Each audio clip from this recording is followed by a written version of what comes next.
Hello, my amazing artist.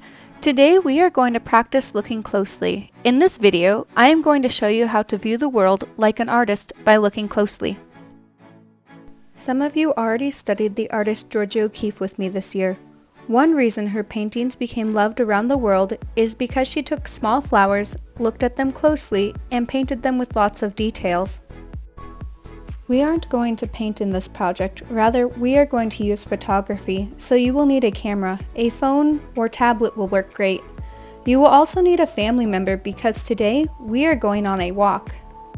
I am going to explain what to do by sharing my own adventure. First, I would rather be walking on this tropical beach, but here I am, so I will practice appreciating it instead. I am going to do this by looking very closely at seemingly everyday things that I normally wouldn't pay attention to. For example, I am going to stop at this stump. When I get closer, I notice that there is a log in the stump, and when I get even closer, I notice that there is a feather stuck in the log.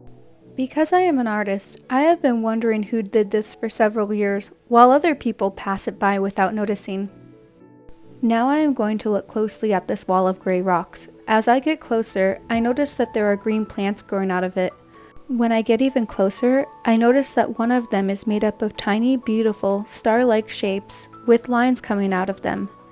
Next, I notice that the plant next to it has a silky, almost fur-like texture. This dull wall of rocks that I pass all of the time just became very interesting. Any group of rocks can be equally interesting. When I get close, I notice that this rock has wavy lines carved into it from hundreds of years of weathering. When I get even closer, I notice the tiny pebble that lodged into the rock. I tried to get it out, but nature has put it there and meant it to stay. Here are some more rocks. This one has wavy lines coming from the center. This lichen has super neat texture. And this rock almost looks like it is covered in splatters from pop bubbles. Next, I came across this pile of dead leaves and challenged myself to find something interesting in that too. When I looked closely, I noticed this delicate little green plant that reminds me of parsley, but I'm definitely not going to try it because I don't want to possibly get sick. I challenged myself to find something interesting in what seemed like the dullest part of the wall and discovered that the inside of most leaves decayed, but the veins haven't, leaving a delicate lace-like structure behind. Lastly, from afar, this bush seems dead and lifeless, but when I get close, I notice it's actually waking up. These branches are budding with new leaves. One of the first steps for many artists is learning to slow down and pay attention to the world.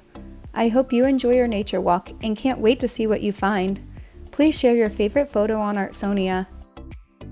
This video was produced by Tara Gary, flower painting by Georgia O'Keeffe, and music by @Ixon Official.